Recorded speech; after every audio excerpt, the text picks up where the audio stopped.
Aujourd'hui, c'est Rosh Chodesh Tevet. On a parlé hier soir sur ce Rosh Chodesh. On dit que c'est un Rosh Chodesh particulier, surtout dans certaines communautés, et on l'appelle Rosh Chodesh Lebnat.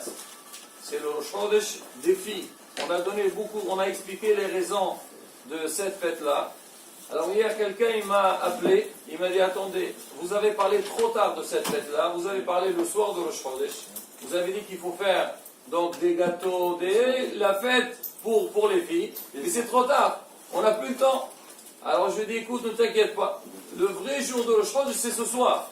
C'est vrai qu'on fait 2 jours de Rosh Chodesh, mais selon dans le compte, alors le premier Tevet c'est à partir de ce soir. Donc c'est pas à tard, et si quelqu'un il veut vraiment commémorer, ou bien il veut faire plaisir à ses filles pour leur faire la fête des filles, alors il peut la faire aussi ce soir. Maintenant, on va parler, Rabotai, des halachot de Rosh Chodesh. Alors, vous savez que Rosh Chodesh, tous les mois, on le fait. Et il y a certaines choses, souvent, on voit les gens, quand quelqu'un il dit à Bod, il y a levé à Bod, en plein milieu, tu vois quelqu'un qui tourne la tête, il ne sait pas quoi faire. Qu'est-ce que je fais? Je recommence pas.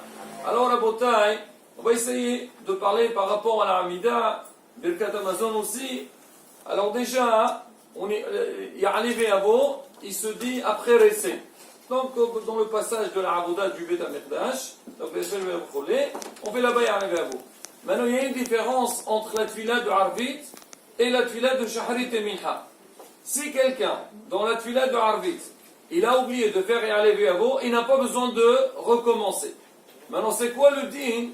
Si quelqu'un, en plein milieu de la Hamida, il s'est rappelé, ou il a entendu quelqu'un faire Ya'alev, et lui s'est rendu compte qu'il n'a pas fait Ya'alev, il a besoin de recommencer ou pas. Alors la Khal dit comme ça. Si jamais la personne elle n'a pas fini la bracha d'après, alors Amhazir Shekhinado Lessian, s'il a dit Baruch Ata, il n'a pas encore dit le nom d'Hachem, il peut recommencer. Donc, Ya'alev. Maintenant, si la personne elle dit Baruch Ata Hachem, là il ne recommence pas. Alors on va voir pour la tfila de Shahrit, on ne fait pas pareil. La tfila de Shahrit, si la personne, donc elle a oublié de faire Ya'alev et elle a continué, elle a tabi Rahmech Rabbim, si elle n'a pas encore dit le nom d'Hachem, elle reprend depuis Ya'alev. Maintenant, s'il a dit le nom d'Hachem, elle dit Lammedeni Huqqecha, et elle reprend. Elle ne reprend pas depuis le début d'Amida, elle reprend depuis Ya'alev. Maintenant, donc dans la journée. Maintenant, si quelqu'un, il a continué, il a fini la bracha, il recommence aussi, mais pas depuis le début de la Hamida. Alors que le soir, si tu as déjà dit le nom d'Hachem, tu as dit Baruch Ata Hachem, tu ne dis pas la Medene Huqqecha, et là tu continues ta Hamida. Pourquoi?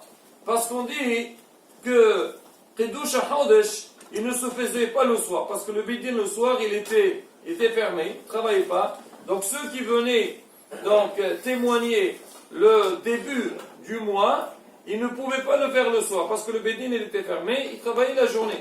Alors comme il n'y avait pas Kiddush HaChodesh le soir, c'est pour ça si quelqu'un, il a oublié de faire un Ya'alev le soir, il ne recommence pas, et même s'il n'a pas encore continué la bracha d'après, il a dit seulement Baruch Ata Hachem, on ne va pas l'obliger à recommencer. Donc dans le cas où il y a lieu de recommencer la Hamida, là si tu as dit Baruch Ata Hachem, tu dis la Medina Huqqecha, et tu reprends depuis le passage que tu as sauté. Mais si jamais on n'a pas besoin de recommencer la Hamida, si on a oublié, ben tu continues parce que tu as déjà dit le nom d'Hachem. Ça c'est concernant la tfila de la Hamida. Dans Birkat Hamazon, si on a mangé du pain, on doit faire aussi Ya'alev. Si quelqu'un il a oublié de faire Ya'alev dans Birkat Hamazon, il n'a pas besoin de recommencer. Pourquoi? Parce qu'en vérité, dans quel cas, on demande à la personne de recommencer seulement s'il y a une obligation, par exemple, de manger du pain. Je prends un exemple. Le soir de Sukkot, il y a une obligation de manger kazaï dans la soukha. Si quelqu'un il a oublié Ya'alev dans Birkat Hamazon, il recommence. D'accord? Pourquoi? Parce qu'il y a une obligation de manger du pain. Le fait que tu as oublié Ya'alev ne fait pas partie de l'événement, de l'obligation de l'événement. Pareil le soir de Pessah. Mais si par exemple Shabbat, ça tombe Rosh Chodesh, j'ai oublié de faire un Ya'alev, j'ai pas besoin de recommencer. Mais si j'ai oublié de faire Rese Mehal Eseno, je recommence.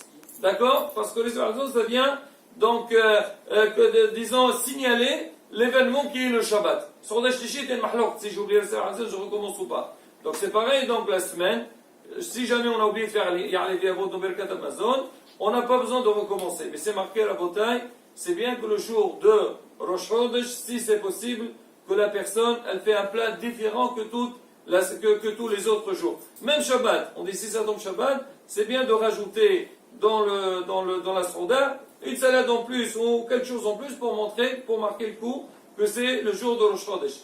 Un dernier point à la bataille, aujourd'hui dans Kriyat Torah, on a fait sortir 2 Sefer Torah. Donc un dans lequel on a lu la paracha de Rosh Chodesh et un on a lu le passage de Hanouka. Par qui il faut commencer? On a un principe qui dit Tadir Vesheno Tadir, Tadir Kodem. Quelque chose qui est courant et quelque chose qui n'est pas courant, on commence toujours par la chose qui est courante. Maintenant Rosh Chodesh, c'est toute l'année. Il y a 12 mois et des fois il y a des mois, il y a 2 jours de Rosh Chodesh. Donc on le lit beaucoup de fois dans l'année. Alors que Hanouka, il y a seulement 8 jours. Alors maintenant, comme on a 2 choses devant nous, on a quelque chose qui est courant, quelque chose qui n'est pas courant, on commence par la chose qui est courante, après on voit la chose qui n'est pas courante. Ça veut dire on commence par le Chodesh, après on fait le passage de Hanouka. Maintenant, grâce à ça, on va gagner quelque chose. En général, Rosh Chodesh, on fait monter 4 personnes, et on a un problème au niveau du découpage. On parlera de ça si tu veux à une autre occasion. Alors qu'est-ce qu'on fait? Alors on lit au premier 3 psochim, après le deuxième, on lui recommence un passour du Kohen et on continue. Parce qu'il faut faire un découpage, on ne peut pas le faire, donc on reprend un passour. Alors qu'aujourd'hui, on fait monter que 3 personnes dans le passage de Rosh Chodesh. Alors le Kohen, on lui lit 7 psochim, le Lévi continue normalement, et Shishi aussi, et le 4e, il montera dans le passage de Hanouka. Voilà la bataille, donc quelques halachot concernant Rosh Chodesh. Rosh Chodesh Tov Mevorach, Hanouka Sameach.